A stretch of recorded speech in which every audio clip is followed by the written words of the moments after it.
Salut de Floride, je viens de recevoir mon nouveau appareil photo, mon nouveau Canon pour faire ces vlogs avec plus de facilité. Et donc dans cette petite vidéo, je vais discuter, on va parler à propos des nouveaux objets et comment est-ce qu'on les utilise et comment est-ce qu'on croit qu'ils vont nous satisfaire et quand en fait ils nous satisfont pas. Je suis en train de filmer sur un Canon EOS M3. Et il est bien, mais il faut raccrocher un microphone à côté. Et le microphone, il faut l'allumer à chaque fois que j'enregistre. Et en plus, pour transférer les fichiers jusqu'à mon ordi, il faut aller au-dessous. Enfin, c'est assez compliqué, quoi. Donc, ce que j'ai fait, j'ai commandé un autre Canon. Et on va l'ouvrir. C'est un point and shoot, un petit. Et on va voir ce que ça va donner, quoi.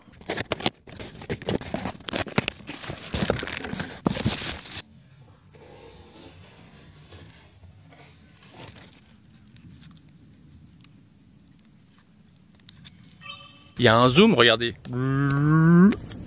Il est où le zoom? Alors, il marche pas le zoom ou quoi?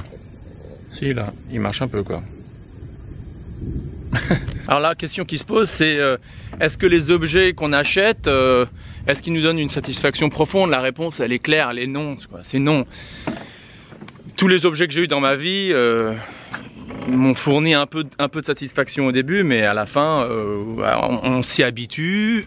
Et une fois qu'on s'y habitue, bah voilà, ils nous donnent plus la satisfaction ou la promesse de plaisir qu'on recherchait au début, quoi. Et c'est un peu normal parce que par définition, tout ce qui est matière est inerte, n'est pas conscient. Et nous, par définition, en tout cas selon la Bhagavad Gita, selon les textes yogiques, selon les enseignements de Krishna, on est des êtres conscients. On n'a rien à voir avec ce corps matériel. On est des êtres conscients, des êtres spirituels, et donc qui sont satisfaits en relation avec d'autres êtres conscients, et non pas en relation avec la matière morte. Après, on a le choix. On peut nier les objets matériels et dire non, c'est illusion, c'est maya comme on dit. Ou alors on peut les engager au service de Dieu. Et quand on les engage au service de Dieu, eh ben c'est là où ils retrouvent leur nature spirituelle, si on peut dire. Parce que c'est comme si on est en train d'arroser de l'eau sur la racine de l'arbre. So maybe this camera will satisfy and we can see video in many places by this camera. But still, if we want to really get satisfied, then we should chant or we should do bhakti, which is the most important thing. Not the material objects can satisfy us by that. Donc, que ce soit cet objet-ci ou cet objet-là, rappelons-nous que, ultimement, on est satisfait que par l'esprit, par la dévotion, par la relation d'âme à âme avec d'autres âmes, et la relation d'amour qui existe entre chaque âme et Dieu. Hey guys, I was wondering if you could tell me something about the relationship between the satisfaction of the soul and sense objects. Yes.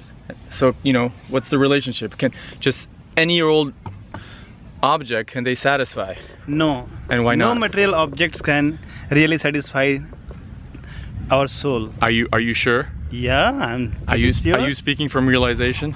I'm speaking from my heart. Because material objects cannot touch the spirit soul. So, and all material happiness is born of contact. So unless there is contact between the object and subject, there cannot be any happiness. Do you agree, sir? I am little bit Come on. I'm not disagree, but I want to say something different way. Like all material thing belongs to Lord, and if we use it for service of Lord and for the service of devotee, then definitely, you know, it's running. Yeah. So definitely we can in a sense, greater sense, we can say yes, material things are needed for practicing Krishna consciousness. That's exactly what I told you. That's exactly what I told you. Et si on est dans ce monde, et je crois qu'on l'est, eh ben on n'a qu'à utiliser tout ce qui est tout objet matériel en connexion, en état de yoga avec le divin, en état de yoga, en état de connexion spirituelle avec la source de tout, notamment Krishna ou notamment Dieu. Et comme ça, donc, on reste connecté.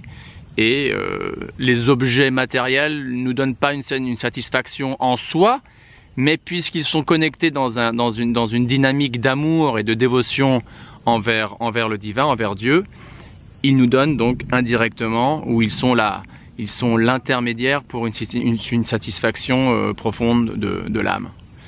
À la prochaine.